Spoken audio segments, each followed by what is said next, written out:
How is it going, everyone? Sorry if there's some echo on that. I didn't look down onto my Streamlabs in time to notice if it was doubling down, so hopefully it wasn't echoing too bad. Welcome in, guys. Super excited to be episode 2 already. Episode 1, if you missed it, tips and tricks on helping you win your draft. There are some simple things that you may have already known. There's also some good stuff in there. I've already had some feedback from some people about not really thinking through. Like, one of the things I was shocked by was my first point, which is mock drafts, right? So I don't think people realize how simple it is to do mock drafts. And those that do, they do mock drafts all the time. But it's so easy to get caught in the rut of just doing the same thing over and over. Like, if I love, as an Eagles fan, I love Jalen Hurts, right? If I keep going and I'm drafting Jalen Hurts in every single mock draft, I'm not figuring out strategies to improve my team and see what other things might look like without Jalen Hurts. Because maybe if I pass on Jalen Hurts and I jump on a guy going later in the draft, my receiver core is different, my running back room is different. Try different strategies. So appreciate all the feedback we got already off the first episode. I am very close to having it posted on YouTube. We're getting YouTube up and running. Again, those that don't follow yet, as of right now, the YouTube channel is just No Chill Boom. We will be creating a name for this podcast. That's just my handle itself. My name's Matt. My handle is No Chill Boom. You can find me on X. You can find me on YouTube, Instagram, wherever you find your content. We're live on Kick right now. So for those that are watching this recorded video, if you ever want to see a live stream, jump over to Kick, No Chill Boom. You can find me there. I'll be live for all of them and posting them both on Kick. YouTube. We'll be posting shorts different places. So make sure you check it out. So today we actually have no co-host. So normally we're going to have some different people. AirJ96, if you don't know him, make sure you give him a follow. We got Poppy Pin, my brother, who also great football brain there. I was hoping to get him on here or Saad, who is in chat right now live, because we're talking a little bit about the Patriots, and actually we'll get to this later. But during our Q&A, we did get one question that came in, which we'll address after the main topic. Which today's main topic, though, really excited about, is offseason trades, signings, and drafts. I think for the average football fan that does fantasy stuff, you start jumping into things around August or once it's about to start the season. And there might be some surprises to you. You may have heard the big news, but maybe a lot of the little things you haven't heard. And even people that follow all off season, there's a lot of people that don't pay attention to maybe the O line or people, veterans that are leaving. There's some big impacts that we're going to touch on here where I don't necessarily have the answers for you, but I got the information. So I'll give you some of my 2 cents on it, my thoughts on it. Hopefully this gets your brain flowing. Hopefully you'll kind of have a better gauge as to what's going on. We're doing AFC today, and then on Friday we'll do NFC. Also, a little bit more housekeeping before we jump into it. I mentioned on Monday's stream we're going to be doing a giveaway.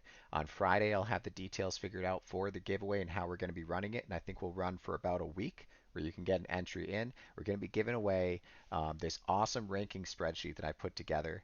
It's going to be updated all the time, so you're going to have daily updates on it. But what's unique and different with this versus any other ranking sheet you're going to get is that you see a lot of how I got those numbers. So you're gonna understand where I went from. You're gonna see the percent shares I have on different players, and you're gonna be able to update it if you want. If you're someone who has done your research and someone who loves fantasy football, has your own opinions, you may think I'm crazy. And this is going to be a great way to say, I want to plug my numbers in and see how things change. And it's going to change it all for you. You're going to have a new rankings that's going to be your own customizable rankings. So we'll have more details on that. It's not launching until the end of next week, so I'm going to let the giveaway go for about a week long for anyone to get in. It'll be free to enter, and we'll be giving away one copy of that, and then it will become available to purchase if anyone is interested in that. There, yeah, so excited about today. Today we're going to be jumping into off-season trade signings and draft additions, so that will include rookies, free agents, all sorts of stuff. So let's dig into it. All right, so we're gonna start here with the Bills, which the Bills are a super intriguing team because I'm still trying to figure out myself exactly the split, right? So we have some massive changes. We got Stefon Diggs, who's been their number one guy for years. He's highly targeted over and over and over. This one's a little bit interesting with him being gone now and him going to Houston because there's a little bit, if you're a Bills fan or you follow, a little bit of tension there. He wants his targets and he's deserving of his targets. I mean, talent-wise, he's probably still a top five talent at receiver in the NFL. Receiver position, I think personally, is at the greatest spot I can remember in my lifetime. There's a lot of young talent, a lot of veterans that are still producing, and he's a veteran who still produces. He's someone you can hyper target. He's someone who's consistent, great route runner. So that's a huge loss. Even though they started utilizing other guys a little bit more towards the end of the season, huge loss there. And then their number two guy, Gabe Davis, kind of their big catch guy. Uh, he was never Mr. Consistent, very inconsistent guy. Someone that you love to have in like a best ball format. Redraft, it was kind of iffy, trying to figure out when he was going to do things. But you got both of those guys out. So we're looking at, year two. Is it year two for Khalil Shakir? Year two or three? Khalil Shakir, who got, when he was on the field and getting opportunities, he looked great. You have him who's there. You have second year tight end in Kincaid there. And then they got two new guys, Curtis Samuel, Keon Coleman. Now, there are a lot of other guys, Marquez Valdez-Scantling, other players that are all in the rankings. You can see my actual thoughts on each of those. But as of right now, it feels like it's going to be Curtis Samuel, Coleman, Shakir, and Kincaid running that offense. So it's going to be a very different look. What's going on in that receiver room? From and you'll see this in my rankings personally. I think one of the biggest thing that this does is Dalton Kincaid becomes great. They really didn't utilize him a ton at the last season. Obviously, he's a rookie. We haven't seen a ton of rookie success from tight ends, right? Until this last year. So now there's this expectation. I think when you start comparing him to a Laporta, and then the Arizona guy, I love it, McBride. If you start comparing him to them, like, yeah, he's a little bit worse than them, but also he was on the field a lot less.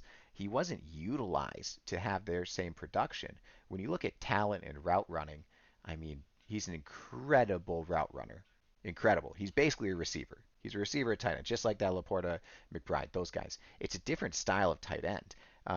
He's going to see more of the field, and he's kind of like a quote unquote veteran for their receiving core right now with Josh Allen. And whether you like Josh Allen, don't like Josh Allen, you do know that he's going to throw the ball down the field over and over and over. So you want to figure out who's catching it. I think for me, though, when I look at that receiver room, Keon Coleman's interesting. Someone I didn't love his tape coming out of college. Uh, I, he felt very, and they're not similar players, so don't take this as like their body type is the same and all this. But he felt like a Gabe Davis, where he would just disappear, not consistent with catching it. And although he can make those big flashy plays everyone gets excited about, it's hard to really get into like, yeah, he's going to be the guy immediately. Now, I haven't seen a lot of stuff. He's actually been training with CeeDee Lamb. That's not a bad guy to train with in the offseason coming into your rookie year, right?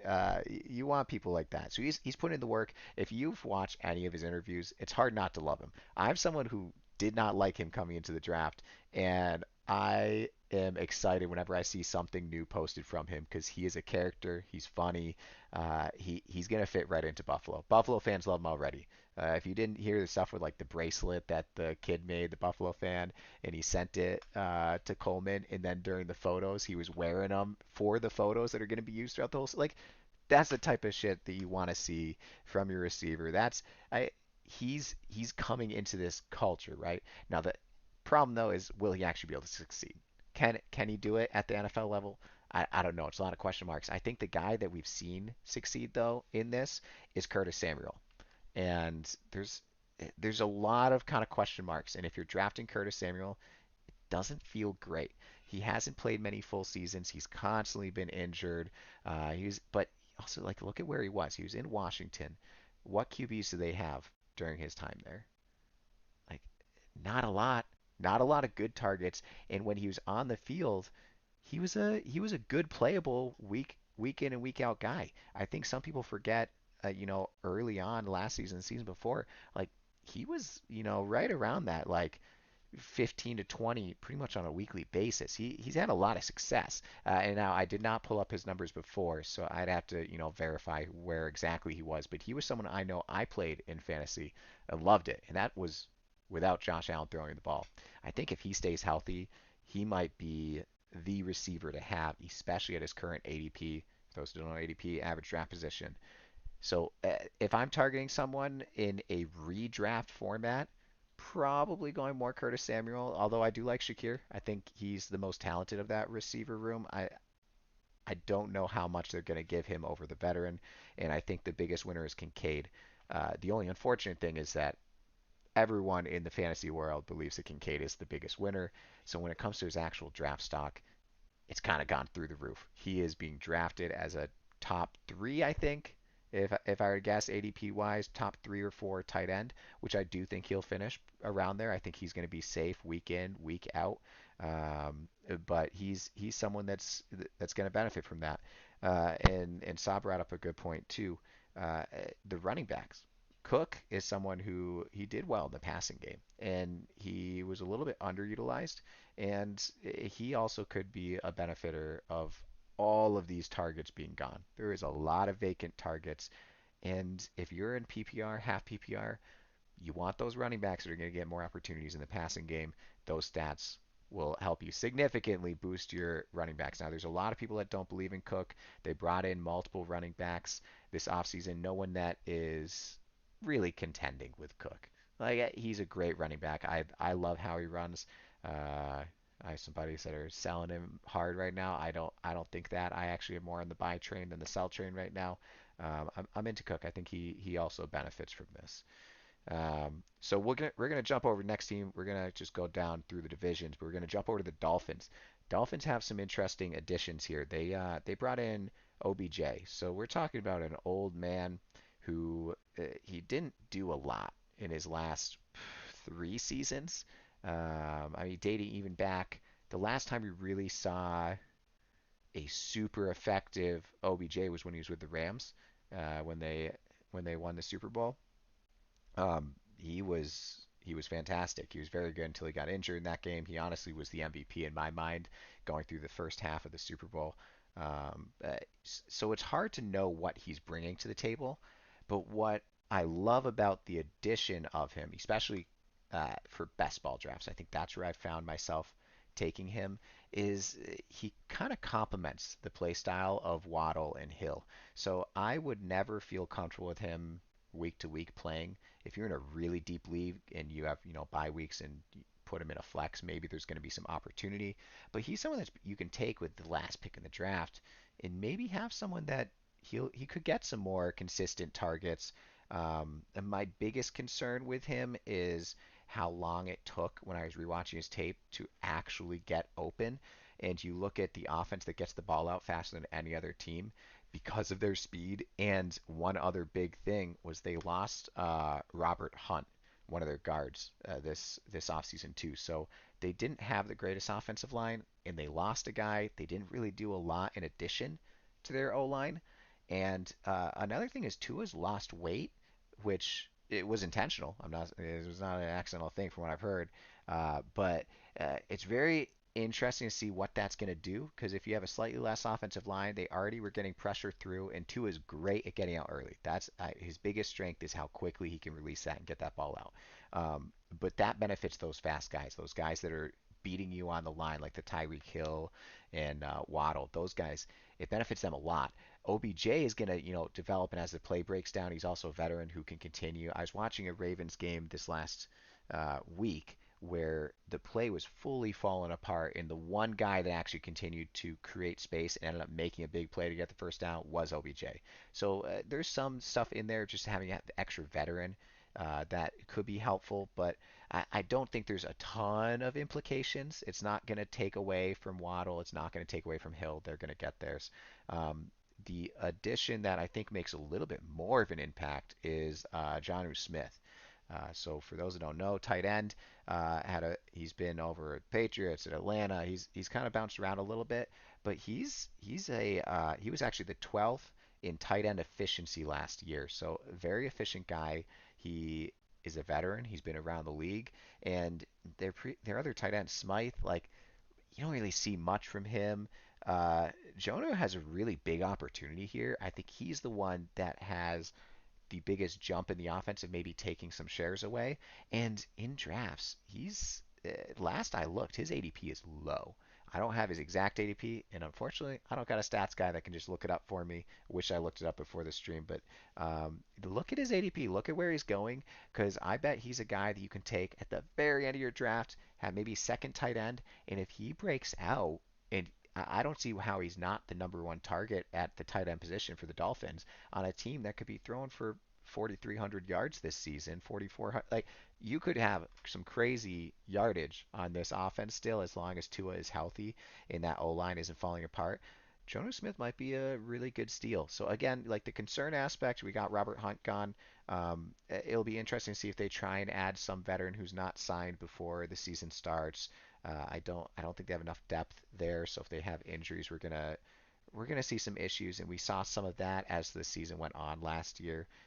But that's other than that, they made some good additions, adding that veteran receiver, adding that veteran tight end.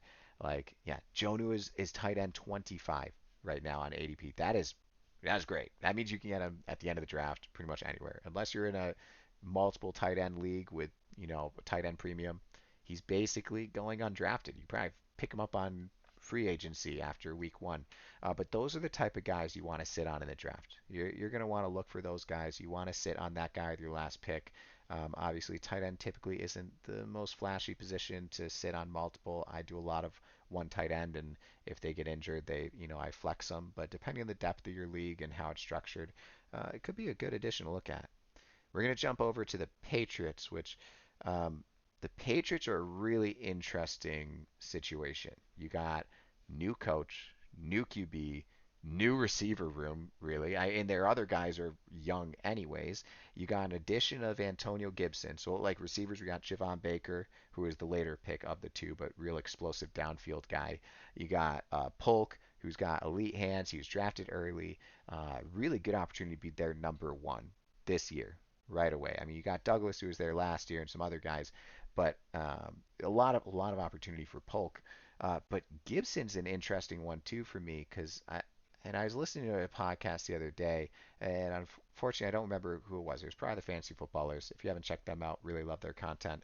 But he came off a career high of 48 catches last year, which is real nice for running back, and in a situation where like the running backs haven't really been very successful or super fantasy relevant, and he's the number two guy. It was like a 1AB, but everyone knew Brian Robinson was the number one. And so it's kind of interesting what he's going to do here, where they have had some injury struggles. Stevenson isn't always on the field. The interesting thing is that Ramondre, I like him as a pass catcher. Like, so it's interesting to bring in that running back he's never really been the guy, but he's already shown great flashes. So that running back room is interesting to me. I think if anything, bringing him in makes me drop a little bit on Ramondre, and I'm a big fan of Ramondre as an actual NFL player. I think he is a great running back with a lot of upside. Um, it's just the health and consistency and usage of him. He hasn't really been used. That offense has been very stagnant. It has not been good. It's been awful. Saying not good is like it's been awful. It is miserable to watch their offense. And coming into this year with everything's been flipped on its head, right? We got the new coach, like I said, the new QB. It's gonna be interesting. Like, what does Drake May and maybe they stick with the veteran of Brissett right off the bat. They traded for him. Maybe he starts off the season to kind of get things rolling and not throwing Drake May under, to the wolves too early, which we see very often with rookie QBs these days. Unfortunately, people give up on him quick. I mean, you look at Kenny Pickett. He lasted 2 years as a first round pick, and now he's a backup for a team where, barring injury, he will never start. Right? Like it's interesting how quick they give up. Now, Kenny Pickett's spot, I think he deserved to not be a starter anyway. So some of it is teams being smart, but some of it's just situations of not letting a guy develop. The Patriots are in an interesting position because the expectation is that they're going to be bad, right? They have a ton of youth. they have a veteran QB they can just throw in, let Drake May kind of develop until they're ready to put him in. I believe that they're going to play him early. I don't think they're going to sit and have Brissett for too long. But also, I don't know what's going to happen when you have a new coach. It's going to be interesting, so that'll be an interesting offense. I think in regards to fantasy though, if you're taking a shot on one of these guys, Polk, Baker, Gibson, Ramondre, Drake May, like hopefully it's a late hopefully it's a late one. It's not going to be super fantasy relevant this year. Dynasty leagues, that's where it kind of switches up a little bit. I think, a guy like Polk or Baker, whatever you believe in, whether it's that downfield weapon or that consistent hands, like you're going to have to pick your poison, but I think either one of them could be a good option dynasty, and they're being drafted late. So you're not giving up anything high to get one of those two guys. Take your shot with them. Again, like in regards to all these offseason moves, I think the biggest loser might be Ramondre. There's just a lot of unknowns, but his value's also dropped in drafts. Ramondre's not being drafted as a top 10 guy. So if he, continues to drop, maybe he becomes a value. So we'll see. I think in regards to the offense, I'm going to save this for the question because the question I'll touch on this in regards to their offense. Let me move on to the Jets so we can wrap up this division. Um, the Jets here, let's see what we have here. They have a ton of O-line improvements, which is awesome. If you did not watch that last season in their offensive line, holy cow. It was tough to watch. And I hate Zach Wilson. He's a terrible quarterback. I said from early on he was not going to succeed, as did lots of people. I'm not trying to be like I'm the only one that knew this. It was pretty clear to most people, except the coach apparently. Coach believed. I don't know what they're seeing in practice or off the field besides him hooking up with other people's mothers. I don't know what people saw in Zach Wilson, including college tape. But him being gone will be great. But that O line was awful. Like if Aaron Rodgers steps into this team with the same O line they had last year, we're going to see an Achilles gone again, right? Like it's not going to last long. And you know what? The NFL has a sense of humor. And guess what? The guy who destroyed Aaron Rodgers' ACL, not ACL, sorry, his back of the foot. I know what it is. Brain is not going there, but uh, the guy who injured him in the game one last year got traded to the team that's playing Achilles. Thank you, Achilles. Uh, he got traded to the team that they're playing week one. Aaron Rodgers gonna have to come out and go against the guy who tore his Achilles last year. Week one. It's the NFL. They got a sense of humor. What can I say? But they did go out and they got Tyron Smith, tackle. They got a guard in John Simpson. They drafted a first round, sorry if I botch his name, Olu Fashanu, who was a high end, one of the top tackles in the draft. Some might even say the number one guy. And then they traded for Morgan Moses. So they added a ton of offensive line weapons. So we're gonna see what happens there. If that offensive line is protecting Aaron Rodgers, and Aaron Rodgers is even 80% of what he used to be, 90%, that offense is going to improve significantly because let's be honest, Zach Wilson could not move that ball. The other things they added on to is they added a nice old man Mike Williams, who's turning 30 this offseason, and he's coming off a torn ACL. So it's kind of an interesting one because when Mike Williams is on the field, like, yeah, he's great, but he's also had a full career of not consistently staying on the field.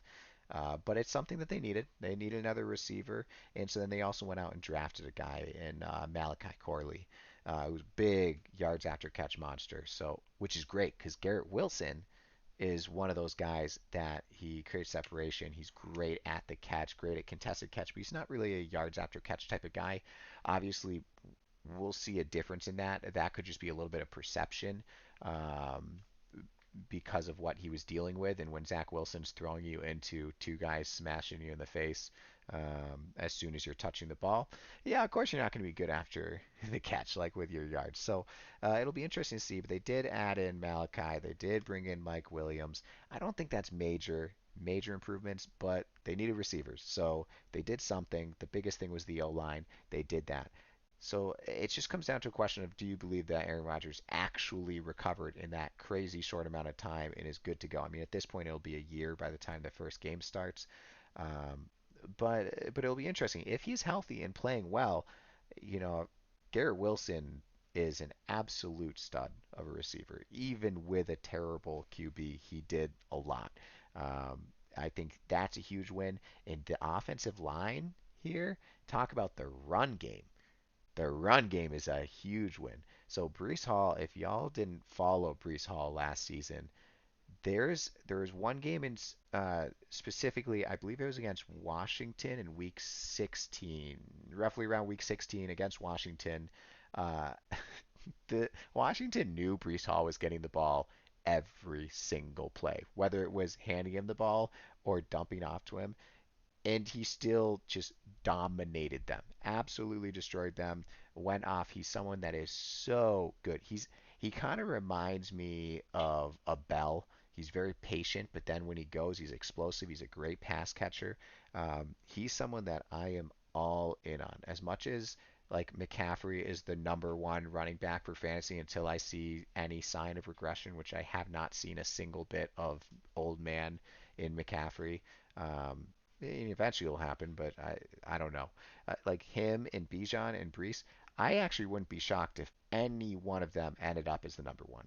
I mean, in a redraft format, I'm always taking McCaffrey until proven otherwise. But honestly, like with this, if Aaron Rodgers is healthy and the offensive line is actually improved with all of these additions, Brees Hall could be easily 2,000 all-purpose yards this season. Easily. Like he could end up being the RB1 in fantasy. Um, he's someone that I think is the one that benefits the most from this, besides Aaron Rodgers. Obviously, the QB is benefiting the most from the offensive line. But this is one of those things I think. Looking at these off-season trades is what I said. Even if you're a fan who's watching, you're watching the draft, you're watching the trades, it's easy to just pay attention to the receivers, the running backs, the QBs, and those changes. And those are big. Those are helpful. You got to be looking at what they're doing with the offensive line, the defense, like those sort of things matter. Obviously, defense a little bit less so, but in regards for matchups throughout the season, it's helpful to know who is where. But the Jets have done a fantastic job on paper of improving the positions they needed to improve. And it'll be interesting to see because I think, in that division, it's up for grabs. It really is with the changes to the Bills and those things, just from a football perspective. Um, Besides the Patriots, if the Patriots won the division, I'd be shocked, absolutely shocked. But also, you never know. Some rookies come out and they're ready to go. This is going to be an interesting division where I could see any of the Bills, Dolphins, or Jets winning it and really stomping. But I want parts of the Jets. I want parts of the Dolphins. I want parts of the Bills. The tough part with the Bills is it's kind of a guessing game as to who's the guy, but you're also not paying an arm and a leg like you used to for Stephon Diggs. So that's great. Let's jump over to the Titans though. So with the Titans here, a team that's really been very ugly to watch. Not that they've been bad, right? Like they've had, Mike Vrabel did a really good job of keeping them relevant without having a great team. The defense has always been pretty stout, but the offense has really struggled for years. And now they just lost Derrick Henry. So you have a signing of Tony Pollard. So Tony Pollard will split with Tajay Spears. Tajay Spears, a rookie last year, who had a lot of knee questions coming out of the draft. So he was someone that in dynasty formats, I was a little bit far off on Tajay Spears. And when I watched him this last year, I actually really liked how he looked. I think he looked great in my opinion for what the team was. So he's someone I'm really intrigued in, but I think a lot of people are forgetting the injuries he came in with, and there's not a lot of, from a lot of the analysts at least, hope that he would be someone who stays in the league long term, more like a Jay Ajayi. I think they had similar knee issues. I can't remember off the top of my head, but he's someone that in late rounds of the draft, Tajay Spears is not being respected yet. He could be a sleeper for drafting positions. I think, although he's splitting with Pollard, Pollard is a very similar style to Tajay Spears. Tajay Spears has an extra year under his belt in this offense, especially early season. You might see more usage out of Tajay Spears than you think. And Pollard really struggled last year. It was not a great year when he took over and was the guy. So I don't think the Titans went out and took Pollard thinking this is the guy that's going to be. He's not a three down back. He won't be that. He can't be that. Um, it's going to be a split field, and it'll be interesting to see what happens there.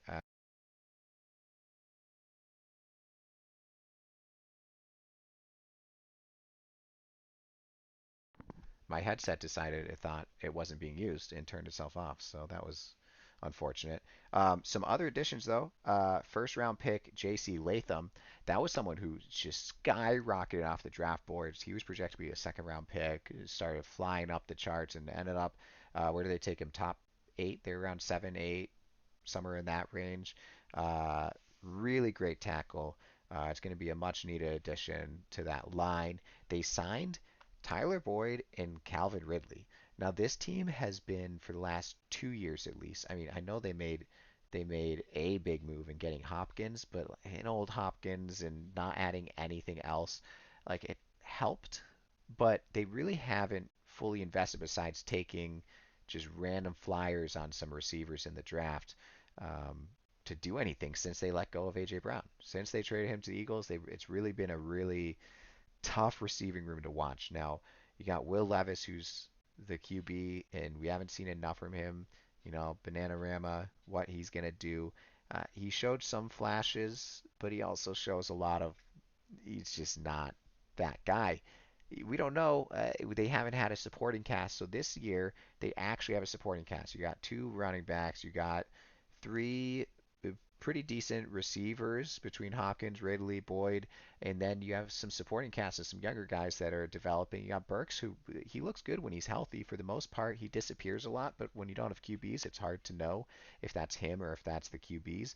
There's a little bit more going on with the Titans. I think they could end up surprising a little bit. This year, but they made again, it's a team that made the right moves. The problem is I just don't believe in this QB play of Will Levis, but there's just a lot of unknown. We don't have enough on him, so I won't count him out yet. But it maybe some sleepers here if you want to take a shot on one of these guys. But in regards to fantasy value, it's a little too early to say right now who's the guy. Obviously, if you're looking at who's getting paid, Ridley, Hopkins, like those guys are the guys, but I don't know how relevant all of them will be in fantasy based off of where you have to draft them. Jumping over to the Colts, we got running back competition between Jonathan Taylor, who has been absolutely incredible when he's on the field, and Evan Hall. Evan Hall was a rookie last year. He touched the ball twice. That's their running back room.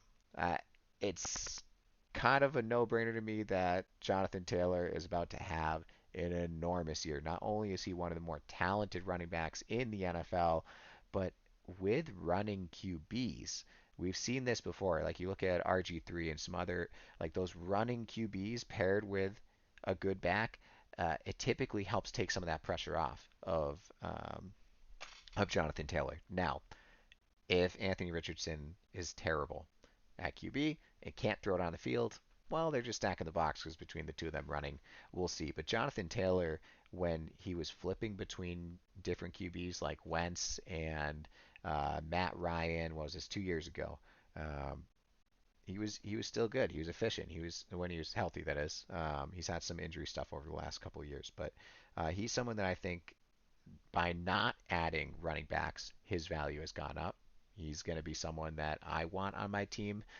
He's that kind of first round, second round type drafter, and we'll see what happens with Anthony Richardson. Now, I'm someone who's not 100% bought into Anthony Richardson, but I also, when I rewatch his tape, there are some throws that man makes that he reminds me a lot of Josh Allen, to be honest. Just the mentality, the way he runs, the strength of his arm.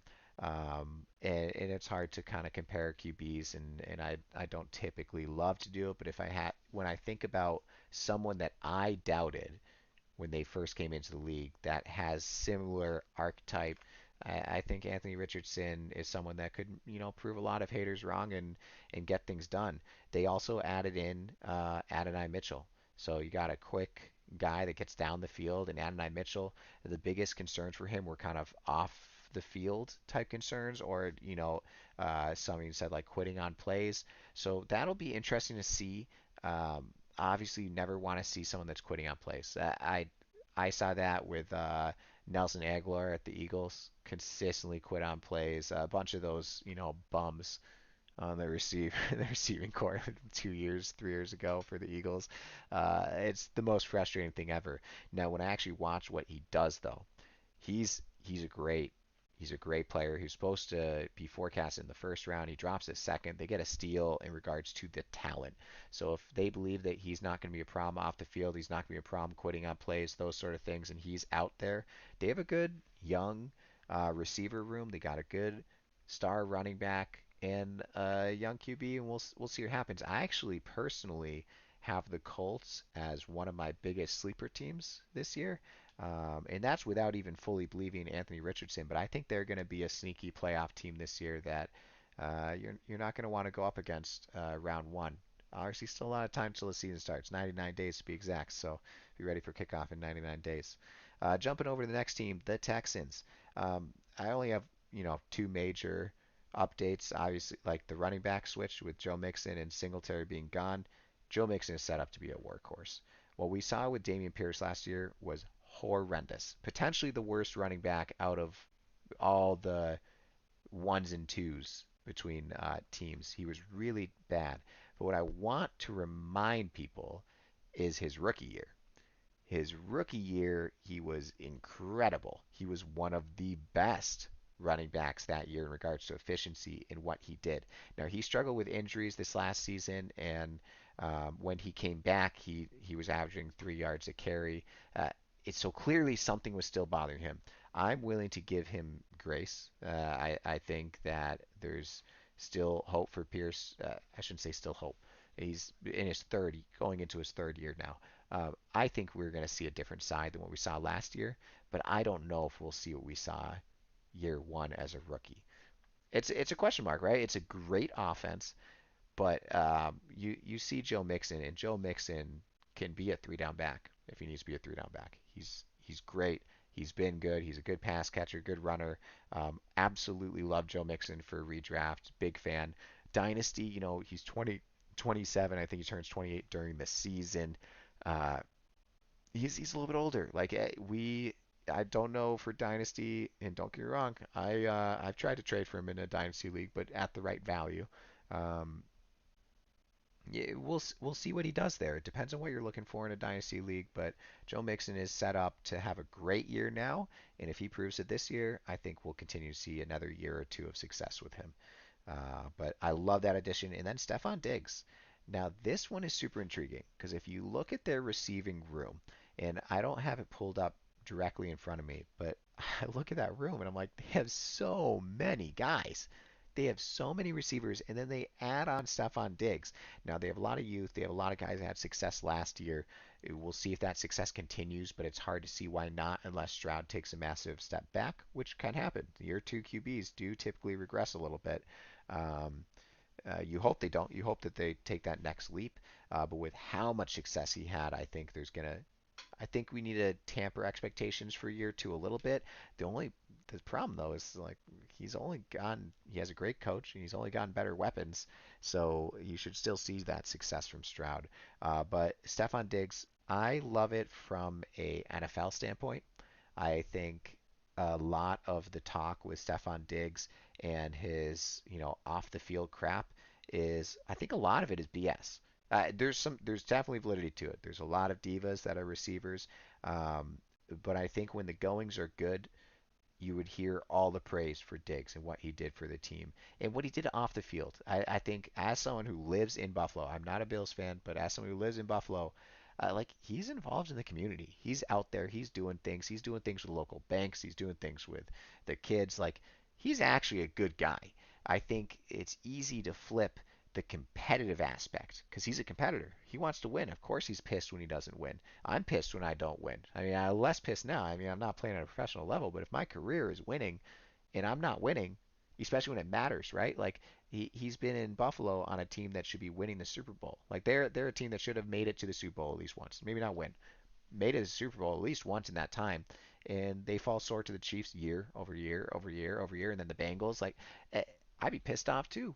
And the problem is that as soon as you saw that pissed off the fans and everyone getting in them, I'm getting too deep on Stephon Diggs, but I think there's a big false narrative on him. And although he does want his targets, he understands that he's a great top end receiver. I think with the success of what Houston could be, I think their upside of being an actual Super Bowl contender this year with a second year QB, which is insane. I think we're gonna see the Stephon Diggs that we've seen in the last few years before some of the drama started happening this last year. From a fantasy perspective, kind of makes it a lot harder to pick your poison and draft in Nico Collins, Tank Dell, or Stephon Diggs. They've all dropped a little bit. Nico Collins is the one that has stayed up the most, which makes the most sense. He's going to be pretty consistent, I would guess, but also it's hard to draft him. I think when you hear them talk about Tank Dell and the way Stroud talks about him, you'd think they are the best friends in the world, and that Tank Dell is the number one receiver in the world. Like he believes that is what it feels like. He's the slot guy. Like he's gonna get it done. Like he's the go-to dump off. I think Tank Dell is someone that has a lot of value, and as long as he's healthy and on the field, he'll be great. But in regards to actual NFL moves, that team has made some great changes. They have a great coach. They're going to be a juggernaut depending on health and not regressing too much. But fantasy, that receiver room is very crowded. Um, Chargers, they have maybe some of the most changes. So before we get into that, hold on. Let me hold up this Freshen Up. We got that Creeberry. Thank you, Crow. Appreciate it. This is awesome. If you guys have not tried Freshen Up, they are a great energy drink. Highly, highly recommend it. They're the much better for you. It's almost like taking a pre-workout without getting all the jitters. Right? Does that make sense? So it's the perfect amount of energy. Anyways, I'm not sponsored by them, but hey, freshen up if you want to sponsor it all. I absolutely love your drink. This is one of my absolute favorite. Highly recommend. But we got losses. They lost Austin Eckler. We're talking about Chargers, in case you forgot after my ad. Lost Austin Eckler. Lost Keenan Allen. Lost Mike Williams and Gerald Everett. So the entire receiving core is gone. Their lead running back over the last handful of years is gone. And then they added Gus Edwards, J.K. Dobbins, which I think is just hilarious that they just like, let's just take multiple running backs from the Ravens. Let's just add them both, right? Like throw them in. And then they got a 6th round rookie in I don't know how to say his first name, Kamani Vidal. Apparently I don't know how to say either one of his names, so I'm sorry, buddy, but we'll call you Kimmy.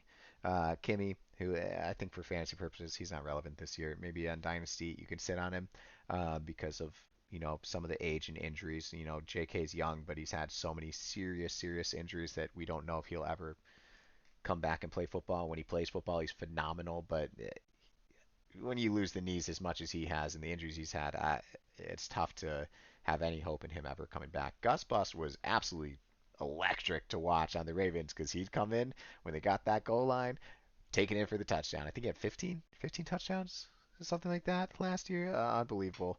Um, so that and they got a new coach, right? So you got a new coach that wants to run the ball. There's some value there. Like one of these guys is gonna be it. Gus is the obvious one that you want to be going for with the injury concerns of JK. He's not being drafted as that guy. I think he could be a big sleeper. And then we got the receiver additions. You got Ladd, who they traded up in the 2nd round to get. So that is something to pay attention to just in regards to being aware of like Ladd McConkey.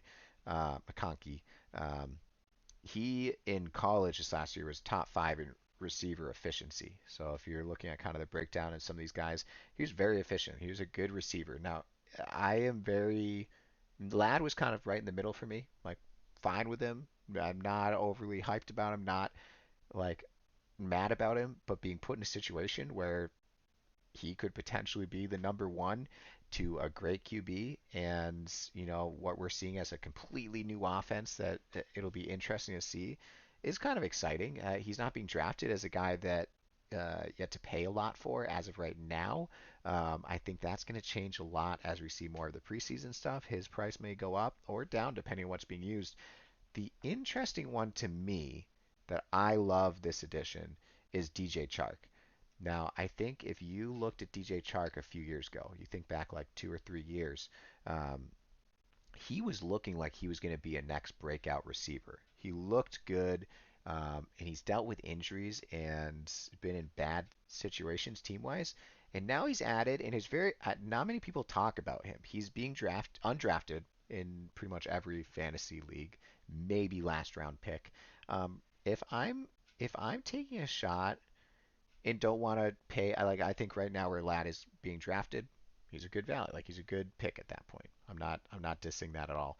But I think if end of drafts, this is something I love to do. I love to find a guy that with my last two picks in the draft, I'll cut him within 2 weeks if I have to, but I want to take a guy that has opportunity to just blow up, right? So sometimes that's rookies, sometimes that's just right situation, or maybe you're banking on injury, which is never a good way to get that. I think DJ Chark is being forgotten right now, and I'm not saying he's some great receiver. He was good though when healthy and on the field. He didn't play well in the last year, but it's really just an interesting spot where I think he's going to see some time. And for taking with the last pick of your draft, he might be someone to keep your eye on him. You're not doing redraft right now. You shouldn't be doing your redraft drafts until August. So um, keep him on the back of your mind. Just remember you heard it from here. Keep your eye on that guy because there's a lot of things going on. Now, in regards to who's affected too, I think Joshua Palmer and Quentin Johnson were the two receivers that are still on the roster that were getting play time last year. Quentin Johnson was horrendous. It's awful to watch his tape. I won't touch him. I'll let you know that now. He's going into his second year. You hope the receivers and second year guys take a step up, and I hope he does. I'm not willing to take that bet on him. He looked terrible to me. Uh, there are other options, and if he breaks out, he breaks out. Like I'm wrong. I'm sorry. But he's not the guy I'm gonna take that shot on. He really looked terrible. And then you got Joshua Palmer, who I think people sleep on. I'm again another guy, kind of like that DJ Check. He wasn't great, but when they needed a guy, the go-to guy for Herbert, go back and watch their season. Whenever they're in a big third down situation or they need that help in the bailout throw into like tight coverage, it was Palmer, and he was pretty good. He was pretty consistent at getting it. I'm not saying he's some elite guy, but I could see him being the safety net this year, which adds a lot of value. When you have a new offense, a lot of guys, like you don't expect these rookies and guys that are coming in from other teams to have that instinct timing and all of that developed with their QB. Palmer's the veteran who I think will be highly utilized, and I think there's a lot of value in where he's being drafted. So that's someone that I'm higher on. But it just it'll be interesting to watch and see because there's a lot of question marks along this team. Jumping down to the Raiders, we have an interesting QB battle between Aiden O'Connell and Gardner Minshew. And Gardner Minshew is someone interesting because he's always fine as a starter. Like he's not someone who's really losing you games. He's not typically someone winning you games, but also when you're someone who's not uh, turning the ball over constantly, things like that, in a way that's helping you win games, right? He's just not flashy. It's interesting because he's been on a handful of teams now, and in each different system, he's done okay. Um, but then you also have that, second year guy in Aiden O'Connell who had flashes of, I think, really good production, and then he had moments of just really looking poor and like a rook, right? So this will be an interesting battle. You're going to see a lot of stuff in the off season. It's going to be, I feel like every couple of weeks you're going to be like, oh, I think he's the starter now. No, he's the starter. In regards to drafting, that's going to be a tough pick. Um, I think Aiden brings a lot more upside to the end of the season, and I'm much more interested in the receivers with Aiden out there. Whereas Gardner Minshew, I think with kind of the way he spreads it around, you'll see a little bit more from the running backs there. I think as a whole, before I even get into the rest of what they've done, I'm just kind of staying away from the Raiders. I'm not saying there's not value because there is definitely value, and it's another one of those situations where I'm not sure I'm willing to pick my poison on to where I'm finding that value. Obviously, the right guy drops far enough, or I have a need. Maybe he'll end up, one of them will end up on my team. I don't know. I just highly doubt I have many Raiders on my team this year. They don't look like they're going to be great. Tight ends, they drafted Brock Bowers, which is one of the best college tight ends we've seen in the last couple of years. In just regards to the scouting reports, obviously, I don't think he is a Laporta, McBride, Kincaid. I shouldn't say obviously. I don't think he's that. Like, I'm not a believer in that. But in regards to what they were scouted at versus what he's scouted at, he's very highly scouted tight end. A lot of opportunity there. It does do a big hit on Michael Meyer, who is a tight end. I think it was second round tight end last year for them. Somewhere around there. It's a hit on him, but I didn't ever see him being a very fantasy relevant type of guy, anyways. So I don't think that's going to be a major impact to anyone. But Brock Bowers will be an interesting one because again, he's kind of the same. Like, he can be a consistent pass catcher, not just a blocker. Running backs, Josh Jacobs being gone is massive. That's a big hole. They ran that man into the ground. He was one of the most consistently used guys, getting the most opportunities in the league, running, and they only brought in Alexander Madison. So you have Zamir White and Alexander Madison, like two guys who have been in the league and not seen much success in their time. Madison was horrendous with the Vikings this last year when he was given the opportunity to be the guy. So you don't have much hope in him. I don't have much hope in him. Zamir White has shown flashes of being decent. I think in regards to some of the pass catching and those things, he'll be more of that guy too. Um, it'll be interesting to see. If I'm taking a shot on one, it's definitely Zamir White. He has a lot more upside because he hasn't been given the same opportunities that Madison has. But I think I'm pretty much avoiding this running back room. If I'm really desperate on needing a running back, if you go like a zero RB draft strategy and you have a lot of receivers and other positions, Zamir White's going to give you consistent numbers each week. They're just not going to be the league winning numbers. But if you need a, you know, running back two or whatever on your team that's just going to have some points week in, week out, Zamir White's going to be one of those guys. Receiver additions, they also added Michael Gallup. Um, Kind of interesting. He was someone who had a lot of hype with the Cowboys. He got injured in year two. Didn't really do a ton when he came back. He has moments of, being a good receiver, but it's just kind of another one of those. He's fine. You're adding a little bit of a veteran, I guess you could call him, because he's been in the league long enough, but hasn't really seen the field a lot to be the expertise added. So that'll be an interesting signing. I think fantasy wise, it doesn't change anything for me. That receiver room is just, it is what it is, right? Jumping down, we got a handful of teams left, so I got to speed up just a little bit. We got Broncos. Broncos are interesting. We got Bo Nix coming in. He's replacing Russell Wilson, who huge dead space, cap space there. Um, uh, it'll be interesting to see what Bo Nix does. He's someone who's older coming out of college. He only spent about what 17 years in college, something like that. I don't know. He's 47 years old, I think. Something. He's an old man coming in. Yeah, I actually liked him going back and watching his tape. I thought he was decent. You got Troy Franklin, who was his number one receiver, coming in with him. Later receiver pick. You don't really expect Troy Franklin to be that guy. I don't have him very high on my boards as a receiver. And honestly, if he didn't go to the Broncos with Bo Nix, I don't think I would consider him at all for taking him. But since he has that chemistry for the last few years, I think he's had a couple years together. I think it was maybe three. Um, but I don't remember exactly. But yeah, I think Franklin could be someone of interest. The biggest concern with Bo Nix is he's very accurate, but he's much more like quick over the middle of the field. He doesn't throw down the field much. So that's going to be an interesting dynamic with Cortland Sutton, who in the past we've seen a lot more down the field, contested balls, those things, which he's not even that good at getting. So maybe they'll realize that and stop doing it. But if that's the case, you know what? Maybe Franklin and some of these other guys has a little bit more of a role. I don't really believe in Mims that much, so but maybe there's value if he's going to be doing some dump offs. We'll see. It's a very, foggy room, right? Like there's not a lot to be excited about in this offense, but if you want to, take a late flyer on a QB, Bo Nix, you could be fine. I don't know.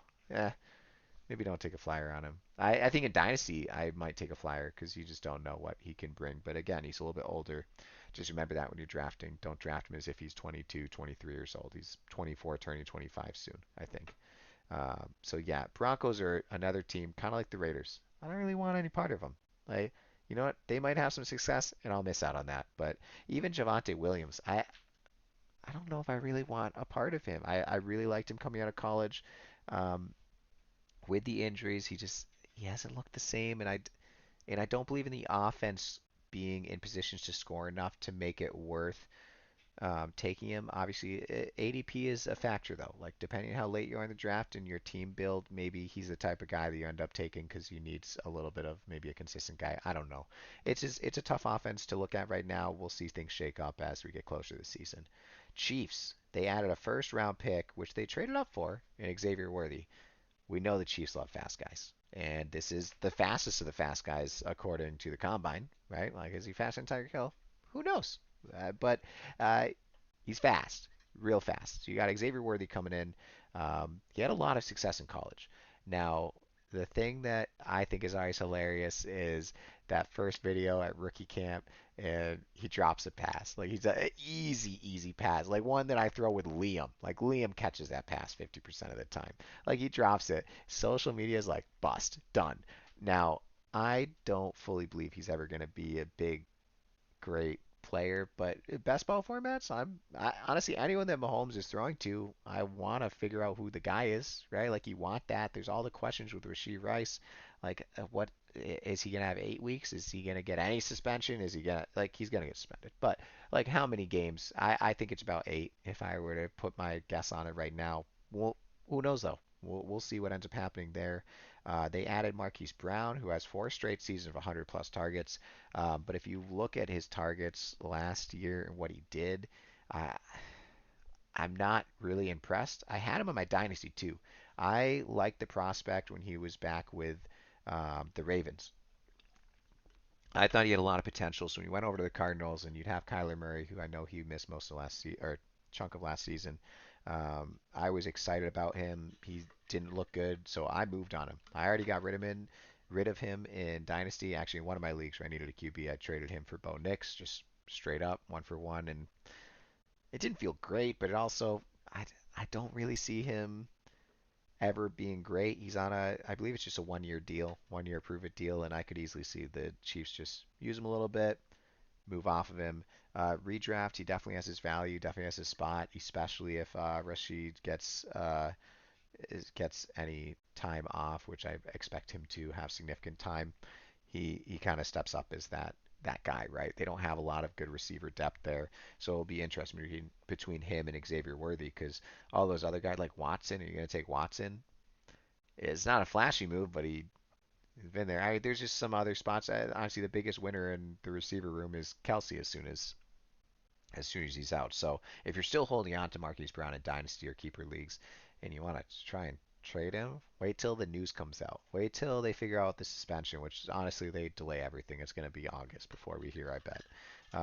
But once that news comes out, they'll be like, you know what, Marquise Brown's stock looks pretty good. Let me move him for someone that's actually more consistent and viable in a long-term situation. So that's someone to keep an eye on. Running back room, they didn't add anyone, which is amazing because I am a huge fan of Isaiah Pacheco. I don't want to give away all my rankings, but I definitely have him inside the top 10, just as a heads up, and I'm pretty high on him.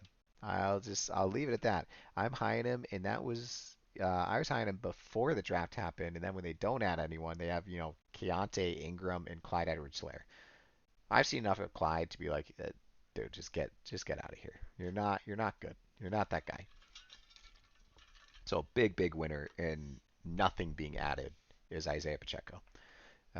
Jumping over to the Ravens. Ravens, we got running back change of Derrick Henry coming in. Uh, Massive. So they lose, Gus Bus, J.K. Dobbins, two guys who are kind of, utilizing their roles, right? Never like the guy. You bring in one of the best historical three down backs in in my lifetime in Derrick Henry, who is an old man, but he was super efficient last year. Like I don't think people realize how efficient he still was. Like as an old man, he got it done on a terrible team.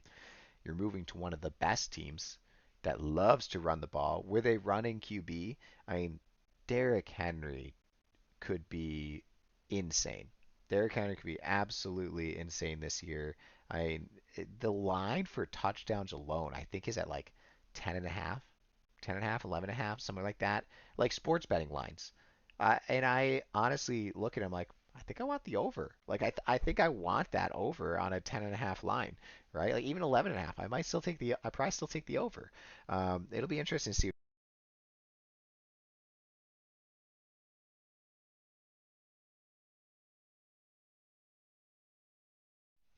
Thank goodness my headset makes a noise when it turns off, and I need to have music playing in the background super slow if I'm doing it this way. I don't know why my headset's deciding it's done. Um, so that's big. Keaton Mitchell, who looked really good when he came in, I think he was a rookie last year. I believe I'm right, rookie or second year. He looked really good. He had an ACL though, that was later in the season. I just don't see him coming back early. But he's someone that for a dynasty league, I really like Keaton Mitchell. I think he has a lot of upside, especially when you have such a old back in Derrick Henry there. And honestly, when he's healthy, he can be mixed in there and give some value. Now, he's not a guy I'm drafting in redraft leagues. I don't know how many weeks he's going to be out or what his usage is going to be when he's healthy. But just, I mean, that's what that running back room is. It's Derrick Henry, Keaton Mitchell. They still have Hill, but they never seem to like Hill. Even though I really didn't think he was that bad when he was on the field, but also part of that is what the running backs are able to do when you have a QB like Lamar Jackson in that offensive line, right? So, you take it with a little bit of grain of salt, but now we're taking an amazing running back in Derrick Henry and putting him behind a team that succeeds no matter what running back is there. They'll bring in old man McGinty off the streets and he'll be able to run for 1,000 yards and 10 touchdowns. So it'll be really interesting to see what Derrick Henry does. We've all seen the Derrick Henry workout videos. We know this man is grinding. We know this man is getting it done. Like as long as he stays healthy during the season, that'll be a fun one. Receiver changes, new receivers. They added Deontay Hardy from the Bills. They drafted Devontae Walker. I really like Devontae. And then, losing OBJ, like you expect to, see a little bit of a bigger role for Zay. And as of right now, I guess the other thing to add is Rashad Bateman getting paid, which was a shock. I thought he was going to be moved this offseason. I love his tape. When you watch the all 22 of him, he gets open. The problem is he's not connecting with Lamar. They're not utilizing him. So whatever is happening in that disconnect, whether it's he's not, maybe he's getting open, but it's too late. Maybe like I'm not sure where that disconnect is, but if you watch all 22 and watch his route running, he's a good route runner. So they need to connect on that, but they just paid him. So clearly they see something. So maybe this is just a connection issue. He's an interesting one. But if he continues to not be targeted and not used well, um, uh, the guy that's going to be behind him is Devontae Walker. So Dynasty, interest in him. Redraft, a little too early probably for him, but he's someone to keep an eye on. It's nice that they added some more receivers though to this roster because they've really hadn't given Lamar much until last year, and now they're adding a little bit more. We'll see. We'll see what happens there. But I hope uh, that Bateman is used more. I've liked him, and even through his bad years, I've still kind of stayed true on to saying like I think he's actually a good receiver. It's there's just something off, and I'm not there. I don't know what it is. Like because I watched the tape and he's open, so something's got to change. But he got paid, so follow the money. That's a good starting point. Guys, we're almost done. We're so close. Steelers, we got no new running back additions.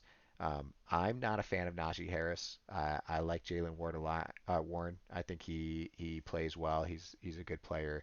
Um, a little bit more versatile. You got Najee Harris is a good bruiser back, but just disappears sometimes. He's the type of guy that I feel like it's crazy because he'll have like these highlight reels trucking of people, and just like send him flying, and then he'll have another play where I'm like, you just quit on that play. So he's someone I've always just not liked, but he's always gotten it done. So I think some of it's unwarranted hate towards Najee, but I do believe this is the year that Jalen Warren kind of takes over a little bit. We've seen what Arthur Smith does with running back twos, right? Like that's what Saad said last week or on Monday, and he's not wrong. You look at what Bijan got versus what Algier got, and you're like, wait, you've watched Bijan run the ball, right? Like, why don't you give hit? Arthur Smith is there, the Steelers now. We don't know what it's gonna do, but I already believed in Warren being better anyways. Maybe Arthur Smith just hates me, and because I like Bijan and now I like Warren, like maybe he's just going to choose the opposite. I don't know, but I don't see how Warren doesn't take over this backfield. Receivers, Deontay Johnson being gone, their number one guy. Obviously, yardage wise, I believe he was number two technically this last year, but he's kind of like their number one guy. He's traded away over to the Panthers, and we bring in a third round rookie in Roman Wilson.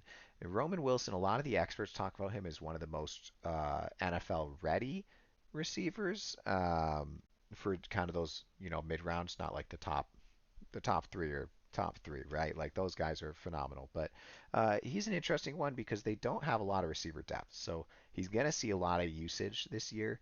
It's just whether or not he's actually going to be good. He's speedy, can make, he plays bigger than he is, and he actually can block, which is great. There's a lot of receivers that aren't great blockers. So he'll be utilized on the field. From a fantasy perspective, it'll be interesting to see where he kind of falls into. But I and Saad, I think we're in the same mindset too. Like I don't believe in him being that good, and it's tough when you're coming from a team that didn't throw the ball much in college.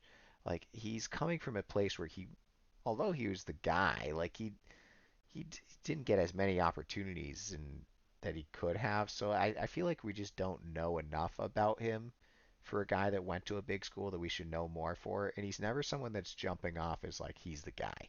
But there's a role for him, and he's going to be on the field. And when you're an efficient blocker, you're going to definitely be on the field as a receiver. So um, he'll be out there. He's not being drafted very high right now. He's someone I'm keeping my eye on. I think I would end up with him in some different drafts based off of ADP, but don't expect anything greatness. He's not going to be a plug and play substitution for Deontay. Their QB play is getting better this year. I don't know how I didn't write this down in my notes. A huge miss, but QBs changes here. We got Russell Wilson coming in and Justin Fields. Now, I think Russell Wilson was a little bit better last year than he was the year before. Still not great. Justin Fields, I think, got hated on when he actually did get better throughout the season. I'm much more of a Justin Fields believer that he can turn it around, but also he hasn't shown in the years he's been in the league that he's that guy in regards to throwing. In regards to winning, he could get it done if he had a team around him, I think. It'll be interesting to see what happens in this offseason because if Russell Wilson is losing games, um, and it's him losing games, I could see Justin Fields getting in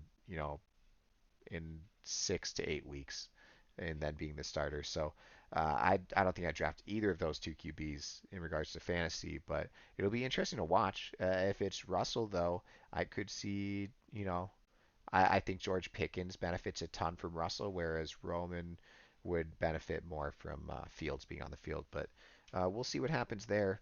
We're going to jump over to the Browns. We only have two teams left. Browns acquired Jerry Jeudy. He's likely to be their number two, right? Like so they don't have a lot of receiver depth. If you haven't looked at their receiver depth, it sucks. It's not great. There's a reason Cooper was so good in some of those final games because he gets hyper targeted and you're like, oh, okay. They actually don't have anyone else to throw to besides their tight end. So Jerry Jeudy is someone who has had some trouble catching the ball like year over year. If you watch his footwork, it's incredible. You're like, damn, that guy really knows how to move. You watch him doing drills in the off season, you're like, oh yeah, I want that guy. And then he drops the ball in games. He's not consistent. He's hard. It's hard to watch at times because he has so much potential. It's still a young-ish guy. So that's an interesting addition. They need a receiver. Um, I like it. I don't really believe in the Browns being what even they were last year at throwing. I don't believe in Watson kind of being the guy, but they needed someone. He's someone I think you can take in drafts. He's not being highly rated. I don't think I'll end up with much Jerry Jeudy. I still wouldn't feel comfortable playing him until I see him in this offense for a few weeks, and at that point, you're probably a little bit too late. So again, another one of those guys that has some opportunity to be good and maybe reinvigorate his career, but I'm not taking my shot on him personally, even though I love his footwork and think he's in a better opportunity than he was before, slightly better. And then as for running backs, they signed Deonta Foreman, and I feel like every year he gets signed somewhere, and everyone's like, "Oh, he was so good and so efficient at the beginning of his career before injuries, and this and that." And then when he gets his chances, he's really good and really efficient. And although I don't disagree, like he is, he's never healthy. He's he's better than Ford in my opinion, but I don't really trust it. So maybe like if you believe in him and you're one of those guys that wherever he goes and you believe all that offseason hype over him, maybe he could be someone to get. Because I am in the train of Nick Chubb is not playing before halfway through the season to a point where you're playing him in fantasy. And even then, if I'm the Browns and Chubb is back halfway through the season, I'm still probably benching him unless I'm really lined up for a good playoff run. And I don't see that with the division they're in. So Chubb is someone I'm on my do not draft list for a redraft league. Maybe I'll take a shot in a dynasty just because 28, I think, somewhere around 27, 28. But when Chubb was healthy and on the field, he never really had injuries. Uh, Unbelievable. One of the better running backs in the league. Definitely the most underrated, probably I'd say. But I just don't see it. I think Ford was not good as a running back, but he had opportunity, and Ford's going to have the opportunity again. So I think Ford drops a little bit because of Deonta Foreman, but I also don't believe that he's going to really add enough value to make either of them an exciting pick. Jumping over to the Bengals, our last team. They have lost Joe Mixon and Tyler Boyd, and they picked up Zach Moss and drafted rookie Jermaine Burton. Jermaine Burton is one of my favorite sleeper picks in Dynasty, and it's one of the only picks I missed in the draft that I'm really mad I missed in my last Dynasty draft, because he's set up for success if Burrow is healthy. Um, he is someone who will, when Higgins is most likely gone next year, he could be the number two guy with Chase and Burrow on a high pass offense without any like stud tight ends, right? Like they added Gesicki, but he's been one of the worst like separation. I think separation is where he's the worst tight end in the league for multiple leagues years he's been at the bottom of that. So he's someone I don't believe in really being much of a difference, but the Bengals have always loved their tight ends, so he has value. I'm not saying he doesn't have value. I just don't see him being a major asset to them long term in the passing game, especially when Higgins is gone. So in regards to this year, Jermaine Burton is someone I probably am not drafting in a redraft, but he has a lot of upside moving forward into Dynasty, and you should be keeping your eyes on him. I think he really can help a lot. They also added two different guys to their offensive line, which is super important to pay attention to.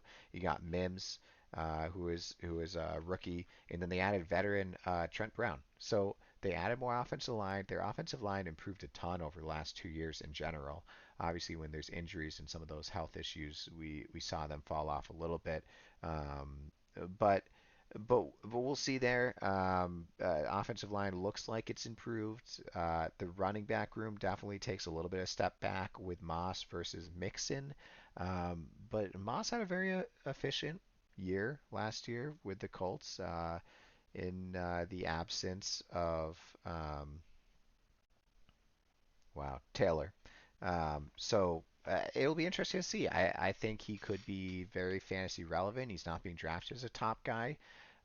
I would be intrigued, and I think I might find myself in some redrafts looking at Moss dynasty wise. I'm not interested. I don't believe he'll ever be. He's just kind of that guy that's going to bounce around teams and potentially and fall off. But he has an opportunity to be a good value, and I don't think he's being drafted at maybe the value he could bring you.